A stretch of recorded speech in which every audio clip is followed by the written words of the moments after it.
بسم اللہ الرحمن الرحیم ویل للمطففین۔ تف کہتے ہیں بہت حقیر سی شے کو، کم تولنا کم ماپنا۔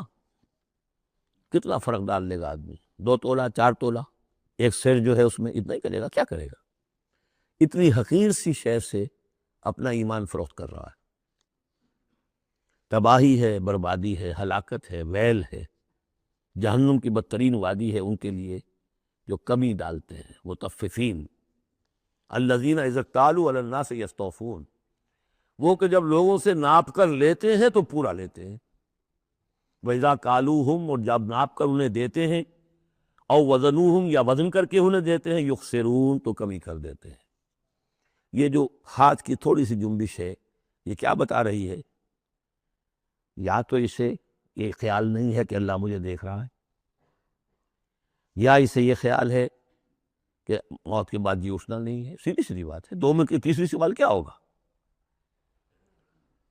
یہ چھوٹی سی چیز ہے، تل کی اوٹ میں پہاڑ۔ یہ ہاتھ کی یہ حرکت بتا رہی ہے الا یظن اولئک انہم مبعوثون، کیا ان کا یہ گمان نہیں ہے جنہیں دوبارہ اٹھایا جائے گا؟ یہ کیسے ہاتھ کی جنبش ہو رہی ہے؟ انہیں بعد سے بعد الموت پر ایمان نہیں ہے۔ لیوم عظیم، ایک بڑے دن کے لیے انہیں اٹھایا جائے گا۔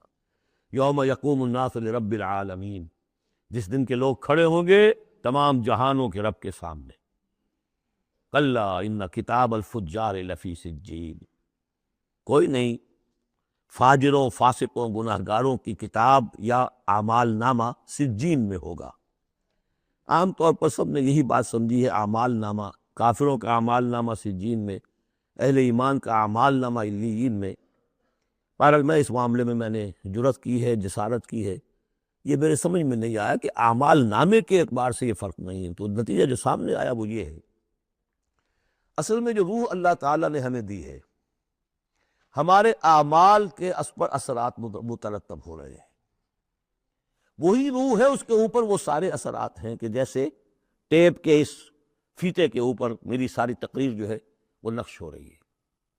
یہ روحیں جب جائیں گی تو وہ اعمال لے کر جائیں گی اپنے ساتھ، لیکن ظاہر بات ہے کہ پھر ان اعمال کی وجہ سے ان کا معاملہ یہ ہو جائے گا کہ ان پر جو مرتسم ہو چکے ہیں اثرات، ان کے حوالے سے زمین و آسمان کا فرق ہو جائے گا۔ روح انسانی پر ثبت شدہ اثرات عمل میرے نزدیک یہاں کتاب سے تعبیر کیا گیا ہے۔ کلا ان کتاب الفجار لفی سجین، ان کی جو ارواح کے ساتھ وہ جانیں ہوگی جس کے اندر کہ وہ ان کے اعمال کے اثرات آ گئے ہیں، وہ سجین میں ہو گئے۔ سجن کہتے ہیں جیل خانہ۔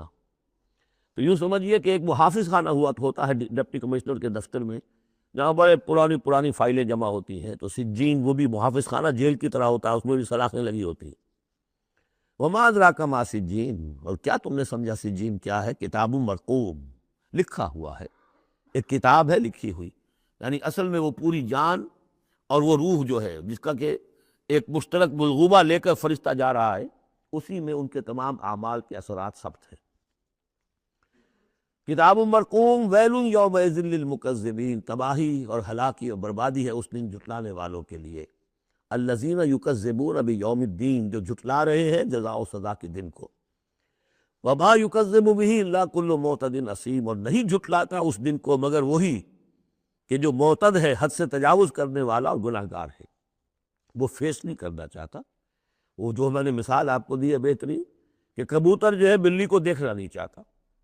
اب بلی کو وہ قائد تو نہیں کر سکتا، بھگا نہیں سکتا، اپنی آنکھیں تو بند کر سکتا ہے نا، وہ آنکھیں بند کر لے، اس سے یہ کہ بلی غائب تو نہیں ہو جائے گی۔ اسی طرح یہ اصل میں جو اپنے گناہ ہیں، اپنی جو حرام خوریاں ہیں، اب چونکہ فیس نہیں کرنا چاہتے قیامت کے دن کو، اس لیے اس کا انکار کر دیتے۔ اذا تتلی علیہ آیاتنا قال اساطیر الاولین، اور جب ان کو پڑھ کر سنائی جاتی ہیں ہماری آیات تو کہتے ہیں یہ تو پچھلوں کی نقلیں ہیں، وہی باتیں چلی آ رہی ہیں۔ کلا بل ران علی قلوبہم ما کانوا یکسبون، نہیں، اس کے برعکس صورت یہ ہو چکی ہے کہ انہوں نے جو کچھ اب تک کمائی کی ہے، جو کرتوت کمائے ہیں، اس کی وجہ سے ان کے دلوں پر زنگ لگ گیا ہے۔ دل پر زنگ آ گیا ہے۔ اب قرآن کا آئینہ سامنے آیا، کیسے جگمگائے؟ شیشہ جو ہے وہ تو زنگ آیا ہوا ہے، اس کے اندر تو چمک ہے ہی نہیں۔ تو سمجھ لیجئے کہ یہ قلب جو ہے، اس کے اندر جو روح ہے، اوپر کا شیشہ جیسے چمنی تھی، گلوب تھا، یا جیسے لالٹین کی وہ چمنی ہوتی تھی، اس پہ دھواں بہت آ گیا، تو اندر کی روشنی باہر نہیں آ سکتی، باہر کی روشنی اندر نہیں جا سکتی۔ اندر وہ چراغ جل بھی رہا ہے تو روشنی تو نہیں آئے گی، دھواں آ گیا ہے، نہ باہر سے کچھ آئے گی۔ تو روح جو ہے وہ اندر ہے، لیکن اوپر زنگ لگ گیا ہے، قلب کے اوپر وہ زنگ لگ گیا ہے۔ کلا بل ران علی قلوبہم، اسی کو ایک حدیث میں حضور نے فرمایا ان هذه القلوب لتصدع، ان دلوں کے اوپر زنگ آ جایا کرتا ہے، کما یصدع الحدید اذا اصابہ الماء، جیسے کہ لوہے پر زنگ آ جاتا ہے اگر پانی پڑتا ہے اس پر۔ تو صحابہ نے پوچھا فما جلاؤھا یا رسول اللہ، تو اللہ کے رسول ہم ہماری تلواروں کو اگر زنگ لگ جاتا ہے ہم شیپل کرتے ہیں، پالش کرتے ہیں، پھر جگمگا اٹھتی ہے، تو اس کی بھی کوئی جلا ہے کہ نہیں؟ فرمایا ہاں ہے، کثرت ذکر الموت و تلاوت القرآن، دو چیزوں کی کثرت کرو، یاد رکھو مرنا ہے یہاں رہنا نہیں ہے، جانا ہے، اور نمبر دو کثرت کے ساتھ قرآن پڑھو، یہ قرآن یاد کراتا رہے گا، تذکرہ ہے، یاد دہانی ہے، تذکرہ ہے، یاد دہانی۔ کلا بل ران علی قلوبہم ما کانوا یکسبون کلا انہم عن ربہم یومئذ لمحجوبون، کوئی نہیں، یہ وہ لوگ ہیں کہ جو اس دن اپنے رب سے اوٹ میں رکھے جائیں گے۔ قیامت کے دن ان لوگوں کو نصیب نہیں ہوگا دیدار اللہ تعالیٰ کا۔ یہاں سے ثابت ہو رہا ہے کہ سورہ قیامہ میں جو کہا گیا ہے کہ وہ جو نیکوکار ہوں گے وجوہ یومئذ ناظرۃ الی ربہا ناظرہ، اہل ایمان کو عین میدان حشر میں بھی دیدار الہی کی یا اللہ کی کسی خاص شان کی کوئی ایسا مشاہدہ کرا دیا جائے گا جس سے کہ قیامت کے جو بڑے ہی سخت شدید جو مراحل ہیں ان کے لیے آسان ہو جائے۔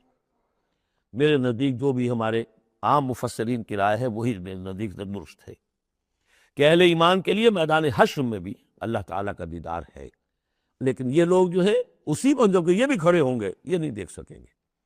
جیسے نقشہ آیا تھا سورہ نون میں، جب پنڈلی کھولی جائے گی وَيُدْعَوْنَ إِلَى السُّجُودِ فَلَا يَسْتَطِيعُونَ، جو اہل ایمان ہوں گے وہ فوراً سجدے میں گریں گے، جو پہلے سے سجدے کرتے تھے عادی تھے، اور وہ لوگ جو ان کی کمریں تختہ ہو کر رہ جائیں گی وہ اگر چاہیں گے بھی سجدہ کرنا سجدہ نہیں کر سکیں گے۔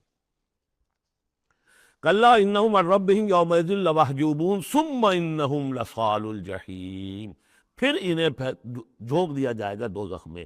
گویا کہ یہ مرحلہ دوزخ میں داخلے سے پہلے کا ہے جس کا ذکر ہو رہا ہے، یہ میدان حشر کا ہے۔ ثم یقال ھذا الذی کنتم بہ تکذبون، اور پھر ان سے کہا جائے گا یہ ہے وہ جس چیز کا کہ تم تکذیب کرتے تھے، جھٹلاتے تھے کہ نہیں کچھ نہیں ہے، کوئی جزا سزا نہیں، کوئی دوزخ نہیں، کچھ نہیں۔ کلا ان کتاب الابرار لفی علیین، کوئی نہیں، کتاب نامے اعمال نامے جو نیکوکاروں کے ہوں گے وہ علیین میں ہوں گے، علیین۔ وما ادراک ما علیون، اور تمہیں کچھ اندازہ ہے وہ علیون کیا ہے؟ کتاب مرقوم یشہدہ المقربون، وہ جو کتابیں لکھی ہوئی ہیں، وہ جو ارواح ہے جن کے اوپر وہ اپنے نیک اعمال ثبت کر کے لائے ہیں، وہ ہوں گے علیون میں، اور ان کو دیکھیں گے، وہاں موجود ہوں گے مقربین، ملائکہ مقربین ہوں گے کہ جن کا قرب انہیں حاصل ہوگا، انہیں رکھا جائے گا اس بلند مقام پر قیامت تک کے لیے۔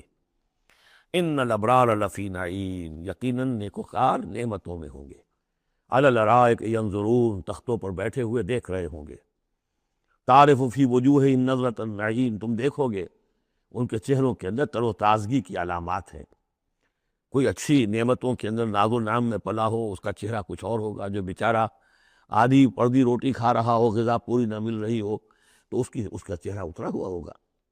یسقون من رحیق مختوم، وہاں انہیں پلائے جائے گی وہ شراب کہ جس پر مہر لگی ہوئی ہوگی۔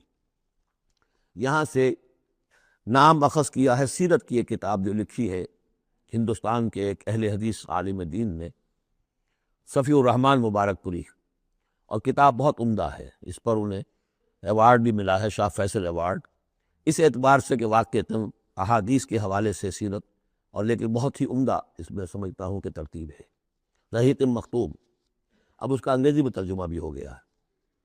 یسقون من رحیق مختوم، انہیں پلایا جائے گی وہ شراب کہ جس کے اوپر مہر لگی ہوگی، اور مہر بھی کس چیز کی؟ ختامہ مسک، مہر ہوگی مشک کی۔ وفی ذالک فلیتنافس المتنافسون، اب چاہیے کہ اس چیز کے لیے لوگ جو چاہتے ہیں حاصل کرنا وہ اس کے لیے ایک دوسرے سے مقابلہ کرے۔ تم دنیا میں لگے ہوئے دوڑ، میں حاصل کر لوں، میں حاصل کر لوں، ہر ایک حاصل کرنے کے لیے ایک سیٹ ہے جس کا کہ اعلان ہوا ہے، اب ساری سفارشیں دنیا بھر کا چکر ہو رہا ہے کہ مجھے یہ ملازمت مل جائے، کہ دنیا میں تم ان چیزوں کے لیے جو بھاگ دوڑ کرتے ہو اور ایک دوسرے سے مقابلہ کرتے ہو، یہ چیزیں حاصل کرنے کے لیے مقابلہ کرو، اصل شے یہ ہے، یہ وہ نعمتیں ہیں جن کو دوام دے۔ وَفِي ذَلِكَ فَلْيَتَنَافَسِ الْمُتَنَافِسُونَ وَمِزَاجُهُ مِن تسنیم، وہ شراب جو رحیق مختوم ہوگی اس کی ملونی ہوگی تسنیم سے۔ یہ تسنیم کیا ہے؟ یہ بھی ایک چشمہ ہے، عین یشرب بها المقربون، اللہ کے جو بہت مقرب بارگاہ جو بندے ہوں گے وہ جس چشمے کے کنارے بیٹھ کر وہ جو جام نوشی کریں گے وہ چشمہ جو ہے تسنیم ہے۔ ان الذین اجرموا کانوا من الذین آمنوا یضحکون، یقیناً یہ مجرم اللہ کے باغی جو ہیں یہ اہل ایمان پر ہنسا کرتے تھے، مذاق اڑاتے تھے، دیکھو انہیں پاگل ہو گئے ہیں، یہ آخرت کی فکر میں پڑے ہوئے ہیں، دنیا انہوں نے بالکل ہی بھلا دی اور لگے ہوئے ہیں آخرت میں، نو نقد نہ تیرا ادھار، پتہ نہیں وہ ہونا بھی ہے کہ نہیں ہونا، کیا پتہ، تو ہنستے تھے۔ وَإِذَا مَرُّوا بِهِمْ يَتَغَامَضُونَ، جب ان کے قریب سے گزرتے تھے یہ مسلمان تو آپس میں ایک دوسرے آنکھیں مارتے تھے کہ یہ ہے وہ بے وقوف۔ وَإِذَا انقلبوا إِلَىٰ أَهْلِهِمْ انقلبوا فَكِهِينَ، اور پھر جب وہ اپنے گھر والوں کی طرف لوٹتے تھے تو باتیں بناتے ہوئے وہ لوٹتے تھے۔ وَإِذَا رَأَوْهُمْ قَالُوا إِنَّ هَٰؤُلَاءِ لَضَالُّونَ، اور جب انہیں دیکھتے تھے اہل ایمان کو تو کہتے تھے یہ لوگ بڑے بھٹک گئے، بہک گئے۔ اس میں ہمدردی کا انداز بھی ہو سکتا ہے، اچھا بھلا نوجوان تھا، اچھا بھلا اپنے کیریئر میں، اپنے کاروبار میں، اپنی تعلیم میں لگا ہوا تھا، کہاں اس نے اپنا کیریئر برباد کیا۔ ان ہؤلاء لضالون وما ارسلوا علیہم حافظین، جبکہ انہیں نہیں بھیجا گیا کہ ان کی حفاظت کریں اور ان کے اوپر نگہبان تو بنا کر ہم نے نہیں بھیجا تھا۔ لیکن اب اصل بات آئی، فَالْيَوْمَ الَّذِينَ آمَنُوا مِنَ الْكُفَّارِ يَضْحَكُونَ، آج کے دن، قیامت کے دن، اب یہ اہل ایمان ہنسیں گے یا ہنس رہے ہیں ان کافروں پر۔ عَلَى الْأَرَائِكِ يَنظُرُونَ، اب وہ جو بھی ان کے لیے تخت ہیں جو جمے ہوئے ہیں اعلیٰ، ان پر بیٹھے ہوئے دیکھ رہے ہیں کہ کیا حشر ہو رہا ہے ابو جہل کا اور ابو لہب کا۔ هَلْ ثُوِّبَ الْكُفَّارُ مَا كَانُوا يَفْعَلُونَ، ثواب سے بدلہ مل گیا کہ نہیں ان کافروں کو جو کچھ یہ کر رہے تھے اس کا۔